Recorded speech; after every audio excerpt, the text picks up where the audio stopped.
ಭಾಷಣದ bill pass ಮಾಡಿದ ಕೂಡಲೇ ಫಸ್ಟ್ ಒಬ್ಬ ಮಹಿಳೆಗೆ ಅಗೌರವ ತೋರಿದಂತ ಅಪಚಾರದ ಮಾತನಾಡಿದಂತಹ ಪ್ರಕರಣದಲ್ಲಿ ಸಿದ್ದರಾಮಯ್ಯನವರು ಫಸ್ಟ್ ಅವ್ರ ಮೇಲೆ ಪ್ರಕರಣ ದಾಖಲಾಗಿದೆ.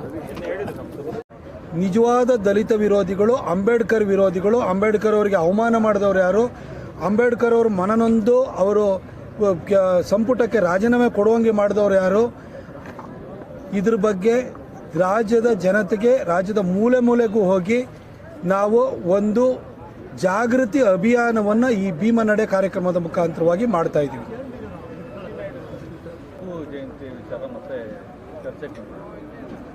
ಅದು ಮುಗಿದೋದ ಅಧ್ಯಾಯ. ಅದು ಗೊತ್ತಾಯ್ತು. ರಾಜಕಾರಣಕ್ಕೋಸ್ಕರ ಕಾಂಗ್ರೆಸ್ನಲ್ಲಿ ಒಂದು ಏನು ಅಂತಂದರೆ ಅಭಿವೃದ್ಧಿ ಮಾಡಲಿಕ್ಕೆ ಕಳೆದ 2.5 ವರ್ಷದಲ್ಲೂ ಏನೂ ಆಗಿರಲಿಲ್ಲ. ದಿನ ಒಂದು ಹೇಳಿಕೆ ಕೊಡ್ತಾ ಇರೋವಂಥದ್ದು, ದಾರಿ ತಪ್ಪಿಸೋವಂಥದ್ದು, BJP ಅವ್ರನ್ನ ಬೈಯುವಂಥದ್ದು, ಅವರ ಹಗರಣಗಳನ್ನು ಮುಚ್ಕೊಳ್ಳೋವಂಥದ್ದು ಕಾಂಗ್ರೆಸ್ನವ್ರು ಮಾಡ್ತಾ ಬರ್ತಾ ಇದ್ದಾರೆ. ಅದ್ರದ್ದು ಒಂದು ಭಾಗ ಮೈಸೂರಿನವರೇ ಆಗಿದ್ದು ನಾಲ್ವಡಿ ಕೃಷ್ಣರಾಜ ಒಡೆಯರು ಕಟ್ಟಿದಂಥ ಕನ್ನಂಬಾಡಿ ಕಟ್ಟೆಯ ನೀರು ಕುಡಿದು, ನಾಲ್ವಡಿ ಕೃಷ್ಣರಾಜ ಒಡೆಯರವರು ಸ್ಥಾಪನೆ ಮಾಡಿದಂಥ ಮೈಸೂರು ವಿಶ್ವವಿದ್ಯಾಲಯದಿಂದಲೇ ಪದವಿಯನ್ನು ಪಡ್ಕೊಂಡು ಅವರು ಕಟ್ಟಿದ ಕನ್ನಂಬಾಡಿ ಕಟ್ಟೆಯ ನೀರಿನಲ್ಲಿ ಬೆಳೀತಾ ಇರುವಂತಹ ಅನ್ನವನ್ನು ತಿನ್ಕೊಂಡು ಅವರ ವಂಶವನ್ನು ನಿರ್ವಂಶ ಮಾಡಲಿಕ್ಕೆ ಹೋದಂಥ ಹೈದರಾಲಿಯ ಮಗ ಟಿಪ್ಪುವಿನ ಜಯಂತಿಯನ್ನು ಮಾಡಿ ಸಿದ್ದರಾಮಯ್ಯನವರು ಮೈಸೂರಿನಲ್ಲಿ 2018ರಲ್ಲಿ ಹೀನಾಯವಾಗಿ ಚಾಮುಂಡೇಶ್ವರಿಯಲ್ಲಿ ಸೋತ ನಂತರ ಪಾಠ ಕಲಿತರು. ಜೊತೆಗೆ ನಮ್ಮ ಯಡಿಯೂರಪ್ಪ ಸಾಹೇಬರು ಮುಖ್ಯಮಂತ್ರಿ ಆದ ನಂತರ ಟಿಪ್ಪು ಜಯಂತಿಯನ್ನು ಅವರು ತೆಗೆದುಹಾಕಿ ಅದನ್ನು ನಿಷೇಧವನ್ನು ಮಾಡಿದರು. ಅದನ್ನು ಸಿದ್ದರಾಮಯ್ಯನವರು 2023ರಲ್ಲಿ ಮತ್ತೆ ಮುಖ್ಯಮಂತ್ರಿ ಆದಾಗ ಹಿಂದೆ ಅವರಿಗೆ ಆಗಿತ್ತಂತ ಬಿದ್ದಿತ್ತಲ್ಲ ಹೊಡೆತ, ಅದನ್ನು ನೆನಪು ಮಾಡಿಕೊಂಡು ಮತ್ತೆ ಪುನರಾರಂಭ ಮಾಡಲಿಕ್ಕೆ ಅವರು ಕೈ ಹಾಕಲಿಲ್ಲ. ಈಗ ಯಾರೊಬ್ಬ MLA ಬೇಕು ಅಂತ ಹೇಳ್ಬಿಟ್ಟು ಒಂದು ಪ್ರಚಾರಕ್ಕೋಸ್ಕರ ಮೈನಾರಿಟಿಯನ್ನು ಓಲೈಸೋದಕ್ಕೋಸ್ಕರವಾಗಿ ಇದನ್ನು ಈ ಥರ ಒಂದು ಹೇಳಿಕೆಯನ್ನು ಕೊಟ್ಟಿದ್ದಾರೆ. ಅದು ವಿಧಾನಸೌಧದಲ್ಲಿ ಅದನ್ನು ಪ್ರಸ್ತಾಪ ಮಾಡುವಂಥ ಕೆಲಸವನ್ನು ಮಾಡಿದ್ದಾರೆ. ಆದರೆ ಧರ್ಮನಿಷ್ಠ ಮುಸಲ್ಮಾನರಿಗೆ ಬಹಳ ಸ್ಪಷ್ಟವಾಗಿ ಗೊತ್ತಿದೆ, ಅಲ್ಲಾಹುನ ಬಿಟ್ಟರೆ ಅವರು ಯಾರು ಪೂಜೆಗೆ ಭಾಜನರಲ್ಲ, ಯಾರಿಗೂ ಪುಷ್ಪಾರ್ಚನೆಯೂ ಮಾಡೋಂಗಿಲ್ಲ, ಯಾರನ್ನೂ ಆರಾಧನೆ ಮಾಡೋಂಗಿಲ್ಲ. ಅವರಲ್ಲಿ ಅದು ಹೆಣ ಓದ್ಬಿಟ್ಟು ದರ್ಗಾ ಮಾಡ್ತಾರಲ್ಲ, ಅದೂ ಕೂಡ ಇಸ್ಲಾಮಿಗೆ ವಿರುದ್ಧವಾದಂಥದ್ದು. ಇಸ್ಲಾಮಲ್ಲಿ ಜನ್ಮ ದಿನಾಚರಣೆಯನ್ನು ಮಾಡೋ ಹಾಗಿಲ್ಲ, ಇಸ್ಲಾಮಿನಲ್ಲಿ ಸಂಗೀತನೂ ಕೂಡ ನಿಷಿದ್ಧವಾದದ್ದು ಅನ್ನೋದು ಕುರಾನನ್ನು ಓದಿರುವಂಥವ್ರು, ಹದೀಸನ್ನು ತಿಳ್ಕೊಂಡಿರೋ ಪ್ರತಿಯೊಬ್ಬ ಮುಸ್ಲಿಮನಿಗೂ ಗೊತ್ತು. ಆದರೆ ನಮ್ಮ ಈ ಬೆರಕೆ ಹಿಂದೂಗಳಿದಾರಲ್ಲ, ಅವ್ರು ಮಾತ್ರ ಇಂಥ ಜಯಂತಿಗಳು ಮಾಡಿ ಅಂತ ಹೇಳ್ಬಿಟ್ಟು ಮುಸಲ್ಮಾನರನ್ನು ಓಲೈಸಲಿಕ್ಕೆ ಅಂತ ಹೋಗ್ತಾರೆ. ಅಂಥ ಕೆಲಸವನ್ನ ಯಾರೊಬ್ಬ MLA ಮಾಡಿದ್ದಾರೆ. ನೋಡಿ, ಕಳೆದ 2.5 ವರ್ಷಗಳಲ್ಲಿ ಪಂಚ ಗ್ಯಾರಂಟಿ ಕಾಕಾ ಪಾಟೀಲ ನಿನ್ನ ಹೆಂಡ್ತಿಗೂ ಕಣಯ್ಯ ಫ್ರೀ, ಮಾದಪ್ಪ ನಿನ್ನ ಹೆಂಡ್ರಿಗೂ 2,000 ಬರುತ್ತೆ ಕಣಯ್ಯ, 200 ಯೂನಿಟ್ ಫ್ರೀ ಕಣಯ್ಯ, ಹಿಂಗೆ ತಮಟೆ ಹೊಡ್ಕೊಂಡೆ ಅಧಿಕಾರಕ್ಕೆ ಬಂದರು. 2.5 ವರ್ಷದಿಂದ ತಮಟೆನೇ ಹೊಡಿತಾ ಇದ್ದಾರೆ. ಆಶಾ ಕಾರ್ಯಕರ್ತರಿಗೆ 10,000 ರೂಪಾಯಿ ಆಗಲಿಲ್ಲ, ಅಂಗನವಾಡಿ ಕಾರ್ಯಕರ್ತೆಯರಿಗೆ 8,000 ಆಗಲಿಲ್ಲ, ಓಲ್ಡ್ ಪೆನ್ಷನ್ ಸ್ಕೀಮ್ ಬರಲಿಲ್ಲ, ಕರೆಂಟ್ ಬಿಲ್ಲು ಜಾಸ್ತಿ ಆಯಿತು, ಹಾಲಿನ ಬಿಲ್ಲು ಜಾಸ್ತಿ ಆಯಿತು, ಪ್ರೋತ್ಸಾಹಧನ ಕಮ್ಮಿ ಆಯಿತು, ಗೃಹಲಕ್ಷ್ಮಿ ಸರಿಯಾದ ಟೈಮಿಗೆ ಬರಲ್ಲ, ಶಕ್ತಿ ಯೋಜನೆ ಅಂತೇಳಿ ಹೇಳ್ಬಿಟ್ಟು ಇಡೀ ಎಲ್ಲ ನಮ್ಮ BMTC KSRTC ವ್ಯವಸ್ಥೆನೇ ಹಾಳ್ಗೆದ್ದೋಯ್ತು. ಇನ್ನು ಪವರ್ನ ಫ್ರೀ ಕೊಡ್ತೀವಿ 200 ಯೂನಿಟ್ ಅಂತಂದ್ರೆ ಅದರಲ್ಲೂ ಕಟ್ ಮಾಡಿ ಈಗ ಎಸ್ಕಾಮ್ಗಳೆಲ್ಲವೂ ಕೂಡ ಹಳ್ಳ ಹಿಡಿದೋಗಿರೋಂಥ ಸ್ಥಿತಿ ಬಂದಿದೆ. BMTC ಅವರು KSRTC ಅವರಿಗೆ ಟೈರ್ ಪಂಕ್ಚರ್ ಆದರೂ ನೀವು ಹೊಸ ಟೈರ್ ಹಾಕಕ್ಕೆ ಹೋಗೋರು ಅದರ ದುಡ್ಡಿಲ್ಲ. ಹೀಗೆ ರಾಜ್ಯದ ಅರ್ಥವ್ಯವಸ್ಥೆಯನ್ನು ಹಾಳುಗೆಡವಿ 8 ಲಕ್ಷ ಕೋಟಿ ರೂಪಾಯಿ ಸಾಲವನ್ನು ಮಾಡಿ ಅತಿ ಹೆಚ್ಚು ಸಾಲದ ಹೊರೆಯನ್ನು ಹೊರಿಸುವ ಮುಖಾಂತರವಾಗಿ 16 ಬಜೆಟನ್ನು ಮಂಡಿಸಿರುವಂಥ ವಿಶ್ವದ ಕುಖ್ಯಾತ ಅರ್ಥಶಾಸ್ತ್ರಜ್ಞ ಸಿದ್ದರಾಮಯ್ಯನವರು ಒಂದು ಸತ್ತ ಸರ್ಕಾರದ ನೇತೃತ್ವವನ್ನು ವಹಿಸಿದ್ದಾರೆ. ಸರ್ಕಾರ ಅಂತೂ ಸತ್ತೋಗ್ಬಿಟ್ಟಿದೆ. ಸಿದ್ದರಾಮಯ್ಯನವರು ಆ ಹೆಣನ ಮುಂದೆ ಹೊರ್ತಾ ಇದ್ದಾರೆ, DK ಹಿಂದೆ ಹೊರ್ತಾ ಇದ್ದಾರೆ. DKಗೆ ಮುಂದಕ್ಕೆ ಹೊರಬೇಕು ಅಂತ ಆಸೆ ಇದೆ. ಸಿದ್ದರಾಮಯ್ಯನವರು ಇಲ್ಲ ನಾನೇ ಮುಂದೆ ಹೊರೋದು ಅಂತ ಅವ್ರು ಕೂತಿದ್ದಾರೆ. DK ಅವ್ರನ್ನ ಎಳೆದ್ಬಿಟ್ಟು ಮುಂದಕ್ಕೆ ಹೊತ್ಕೋಬೇಕು ಅಂತ ಹೊರಟಿದ್ದಾರೆ. ಸಿದ್ದರಾಮಯ್ಯರು ಮುಂದೆ ಹೊರಲಿ, DK ಯಾರು ಮುಂದಕ್ಕೆ ಬರಲಿ, ಮುಂದೆ ಬಂದು ಹೊತ್ಕೊಳ್ಳಿ. ಸರ್ಕಾರ ಅಂತೂ ಸತ್ತೋಗಿದೆಯಲ್ಲ, ಇದು ರಾಜ್ಯದ ಪಾಲಿಗೆ ಸತ್ತೋಗಿ ಆಗಿದೆ. ಈ ಸತ್ತು ಹೆಣ ಹೊತ್ಕೊಂಡು ಹೋಗಿರೋ ಸರ್ಕಾರದಲ್ಲಿ ಮುಂದೆ ಯಾರು ಬರ್ತಾರೆ, ಹಿಂದೆ ಯಾರು ಬರ್ತಾರೆ ಅನ್ನೋದು ನಮಗೆ ಇಂಪಾರ್ಟೆಂಟ್ ಅಲ್ಲ.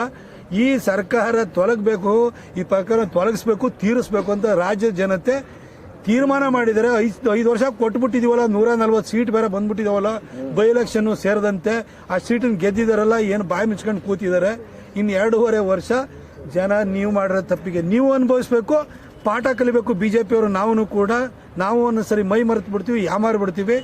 ನಾವು ಕೂಡ ಸರಿಯಾಗಿ ಪಾಠ ಕಲ್ತ್ಕೊಳ್ಳೋದಕ್ಕೆ ನಿಮ್ಮ ವಿಶ್ವಾಸವನ್ನು ಮತ್ತೆ ಗಳಿಸ್ಕೊಳ್ಳೋದಕ್ಕೆ ಬಿಜೆಪಿ JDS ನಾವು ಸಂಘಟಿತವಾದ ಪ್ರಯತ್ನವನ್ನು ಮಾಡಬೇಕು. ಬಟ್ 2.5 ವರ್ಷ ಇದೇ ಕಗ್ಗತ್ತಲು ಮುಂದುವರಿಯುತ್ತೆ. ಈಗ ನಾನು ಕೇಳ್ತೀನಿ, ಕೋಲಾರ ಜಿಲ್ಲೆನಲ್ಲಿ ಯಾವ್ದಾದ್ರು ರೋಡಿಗೆ ಒಂದು ಹಿಡಿ ಟಾರ್ ಹಾಕ್ತಿದಾರ? ಬರೀ ಭಾಷಣ ಹೊಡಿತಿದ್ದಾರೆ. ಅಲ್ಲಿ ಮಾದೇವಪ್ಪನವರು ಪ್ರಿಯಾಂಬಲ್ ತೋರಿಸ್ಕೊಳ್ಳೋದು ಬಿಜೆಪಿ ದಲಿತ ವಿರೋಧಿ ಅನ್ನೋದು.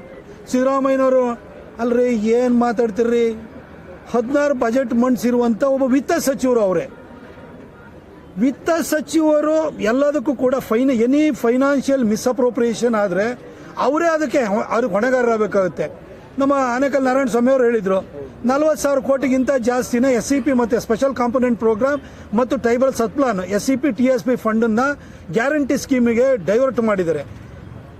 ಒಬ್ಬ ಫೈನಾನ್ಸ್ ಮಿನಿಸ್ಟರ್ ಆಗಿ he should be held accountable ಅವ್ರನ್ನ. ಹಾಗೆ ನಮ್ಮ ವಾಲ್ಮೀಕಿ ಅಭಿವೃದ್ಧಿ ನಿಗಮದಲ್ಲಿ 187 ಕೋಟಿ ಅದು ಹೋಯ್ತು. ಅದಕ್ಕೆ ಯಾರು ರೆಸ್ಪಾನ್ಸಿಬಲ್? ಫೈನಾನ್ಸ್ ಸೆಕ್ರೆಟರಿ ಮತ್ತು ಫೈನಾನ್ಸ್ ಮಿನಿಸ್ಟ್ರು. ಇವನ್ನೆಲ್ಲ ಬಿಟ್ಟು ಒಬ್ಬ ಫೈನಾನ್ಸ್ ಮಿನಿಸ್ಟರ್ ಆಗಿ ಯಾವಳವಳು ಎಂಥವಳವಳು ಅಂತ ಕೇಂದ್ರದ ಹಣಕಾಸು ಸಚಿವೆ ಬಗ್ಗೆ ಸಿದ್ದರಾಮಯ್ಯನವರು ಎಂಥವಳವಳು ಅಂತ ಈ ಥರ ಕೇಳ್ತಾರಲ್ಲ. ಅಲ್ಲ, ನಾವು ಸಿದ್ದರಾಮಯ್ಯನವರೇ, ನೀವೊಬ್ಬ ಫೈನಾನ್ಸ್ ಮಿನಿಸ್ಟರ್ ಆಗಿ ಕೇಂದ್ರದ ಹಣಕಾಸು ಸಚಿವೆ ಹೆಸರೇ ನಿಮಗೆ ಗೊತ್ತಿಲ್ಲ, ಅಥವಾ ಗೊತ್ತಿದ್ರೂ ಕೂಡ ಈ ರೀತಿ ಉಡಾಫೆ ಮಾತಾಡ್ತಾರಲ್ಲ, ನಾವು ನಿಮ್ಮನ್ನು ಕೇಳ್ಬಿಡ್ಬೋದಲ್ಲ. ಯಾರೋ ಅವನು ಮೂಡೋದಲ್ಲಿ 14 ಸೈಟು ಹೆಂಡತಿ ಹೆಸರಲ್ಲಿ ಹೊಡೆದನಲ್ಲ, ಅವನು ಯಾವನವನು, ಯಾರ ಹೆಸರು ಒಂದು ಅಂತ ಕೇಳಿದರೆ ನಿಮ್ಮ ಬಗ್ಗೆ ಏನನ್ಸುತ್ತೆ ಸರ್? ಕೇಂದ್ರ ಸಚಿವೆ ಸರ್. ಇವತ್ತು ನಮ್ಮ GDP 8.2% ಗ್ರೋತನ್ನು ಕಾಣಿಸ್ತಾ ಇದೆ. ಅದರಿಂದ ನಿರ್ಮಲಾ ಸೀತಾರಾಮನ್ ಅವರ ಪರಿಶ್ರಮ ಇದೆ. ಅವ್ರ ಹತ್ರ ಪ್ರತಿ ವರ್ಷ ಕರ್ನಾಟಕಕ್ಕೆ ಬಜೆಟ್ ಅಲೋಕೇಶನ್ ಅವ್ರು ಮಾಡ್ತಾರೆ. ನಮ್ಮ ನ್ಯಾಷನಲ್ ಹೈವೇ ಕನ್ಸ್ಟ್ರಕ್ಷನ್ ಇರ್ಬೋದು, ರೈಲ್ವೇದು ಅಭಿವೃದ್ಧಿಗಳಿರ್ಬೋದು, ಇಷ್ಟೊಂದು ದುಡ್ಡನ್ನ ಕೊಡ್ತಾ ಇದ್ದಾರೆ. ಕೇಂದ್ರ ಸಚಿವ ಬಗ್ಗೆ, ಒಂದು ಹೆಣ್ಣು ಮಗಳ ಬಗ್ಗೆ ಎಂಥವಳು ಅವಳು, ಯಾವಳು ಅವಳ ಹೆಸರೇನು, ಹಿಂಗೆಲ್ಲ ನೀವೊಬ್ಬರು ಮಾತಾಡೋದಾಗ್ಬಿಟ್ರೆ ಈ ಸಮಾಜಕ್ಕೆ ನೀವು ಏನು ಮೇಲ್ಪಂಕ್ತಿನ ಹಾಕೊಡ್ತಿದ್ರಿ ಸರ್? ನಿಮ್ಮನ್ನು ಹಂಗೆ ಕರಿಬೋದಲ್ವಾ? ಮೂಡೋದಲ್ಲಿ ಹೆಂಡತಿ ಹೆಸರಲ್ಲಿ ಸೈಟ್ ಹೊಡೆದ್ನಲ್ಲ ಅವನು ಯಾವನೋ ಅಂತ ಅಂದ್ಬಿಟ್ರೆ ನಿಮಗೇನು ಅನ್ಸುತ್ತೆ ಹೇಳಿ? ನೋವಾಗಲ್ವಾ? ದಯವಿಟ್ಟು ಈ ಥರದ ಉಡಾಫೆಯ ಮಾತನ್ನು ಬಿಡಬೇಕು, ಒಳ್ಳೆ ಆಡಳಿತವನ್ನು ಕೊಡಬೇಕು. ಆಮೇಲೆ ಸಿದ್ದರಾಮಯ್ಯನವರು ರಾಜ್ಯದ ಜನತೆ ಹೇಳಬೇಕು, ನೀವೇ ರಾಜ್ಯದ ಮುಖ್ಯಮಂತ್ರಿಯಾಗಿ ಇನ್ನೂ ಮುಂದುವರಿಯೋದಕ್ಕೆ ನೀವು 2.5 ವರ್ಷದಲ್ಲಿ ಮತ್ತು 7.5 ವರ್ಷ ಒಟ್ಟಾರೆ ನಿಮ್ಮ ಮುಖ್ಯಮಂತ್ರಿಯಾಗಿ ಮಾಡಿರೋ ಘನಕಾರ್ಯ ಏನು? ಇಂಥ ಒಳ್ಳೆ ಕೆಲಸ ಮಾಡಿಬಿಟ್ಟಿದ್ದೀನಪ್ಪ, ಅದಕ್ಕೋಸ್ಕರ ಮತ್ತೆ 2.5 ವರ್ಷ ಕೊಡಿ ಅಂತ ಕೇಳಿ. ಮಾಡೋಕ್ಕೆ ಯಾವ ಕೆಲಸ ಮಾಡಿದ್ದು ಹೇಳ್ಕೊಳ್ಳೋಂಥ ಒಂದು ಕೆಲಸ ಇಲ್ಲ. ಬರೀ ಗ್ಯಾರಂಟಿ ತಮಟೆ. ಆ ಬಸ್ಗಳ ಮೇಲೆಲ್ಲ ಯುವ ನಿಧಿ ಅಂತ ಬೋರ್ಡ್, ಯುವ ನಿಧಿ ಸ್ಟಾರ್ಟ್ ಮಾಡಿದ್ದಾರೆ. ಸುಳ್ಳು ಹೇಳ್ಕೊಂಡು ತಿರುಗ್ತಾ ಇದ್ದಾರೆ. ಇನ್ನು ಜೊತೆಗೆ 2.5 ವರ್ಷ ಇನ್ನು ನಾನೇ ಮುಖ್ಯಮಂತ್ರಿ ಮುಂದುವರಿಬೇಕು ಅಂತ ಹೇಳ್ತಾರೆ. ಮಧ್ಯದಲ್ಲಿ ಏನೋ ಒಂದು ದಲಿತ ಮುಖ್ಯಮಂತ್ರಿ ಅಂತ ದಾಳ ಹೊರಳಿಸ್ತಾರೆ. ಇನ್ನು ಅಲ್ಲಿ ಹೋಗಿ ಸತೀಶ್ ಜಾರಕಿಹೊಳಿ ಅವರನ್ನ ಎತ್ಕಟ್ತಾರೆ. ಈ ರಾಜಕಾರಣ ಬಿಟ್ಟರೆ ಒಂದು ಪೈಸದ ಅಭಿವೃದ್ಧಿ ಕೆಲಸವನ್ನ ಮಾಡಿಲ್ಲ. ಜೊತೆಗೆ ಎಲ್ಲರ ಬಗ್ಗೆನೂ ತಾತ್ಸಾರದಿಂದ ಮಾತಾಡ್ತಾರೆ. ನಿಜಕ್ಕೂ ಕರ್ನಾಟಕದಲ್ಲಿ ಯಾವ ರೀತಿ ರಾಜಕಾರಣ ಬಂದಿದೆ, ಒಂಥರ ಗೌರವ ಇಲ್ದಲೆ ಅವ್ರ ಸಚಿವರು ನಡ್ಕೊಳ್ತಾರೆ, ಮುಖ್ಯಮಂತ್ರಿಗಳು ನಡ್ಕೊಳ್ತಾರೆ. ಇಂಥ ಸರ್ಕಾರ ಆದಷ್ಟು ಬೇಗ ತೊಲಗಬೇಕು. ಅದಕ್ಕೋಸ್ಕರ ರಾಜ್ಯಾದ್ಯಂತ ನಮ್ಮ ರಾಜ್ಯಾಧ್ಯಕ್ಷರಾಗಿರುವಂಥ ವಿಜೇಂದ್ರ ಅವರು ಮತ್ತು ನಮ್ಮ ಎಲ್ಲ ನಾಯಕರು, ನಮ್ಮ ವಿರೋಧ ಪಕ್ಷದ ನಾಯಕರಾಗಿರುವಂಥ ಆರ್ ಅಶೋಕಣ್ಣವರು ಅವರ ನೇತೃತ್ವದಲ್ಲಿ ನಾವು ಅಭಿಯಾನವನ್ನು ಮಾಡ್ತಾ ಇದ್ದೀವಿ. ಈ ರಾಜಕಾರಣಿಗಳು ಅವ್ರ ಮಕ್ಕಳಿಗೆ ಕಳ್ಳ ಮಾರ್ಗದಲ್ಲಿ ದುಡ್ದಿರುವಂತಹ ದುಡ್ಡನ್ನು ಸಂಪಾದನೆ ಮಾಡಿ ಕೂಡಿಟ್ಟು ಕೊಡ್ಬೋದು, ಬುದ್ಧಿ ಕೊಡೋಕ್ಕಾಗಲ್ಲ. ಅದು ಬಹಳಷ್ಟು ರಾಜಕಾರಣಿ ಮಕ್ಕಳುಗಳ ಜೀವನದಲ್ಲಿ ಅದು ಸಾವಿದೆ. ಈ ಯತೀಂದ್ರರು ಅಷ್ಟೇ.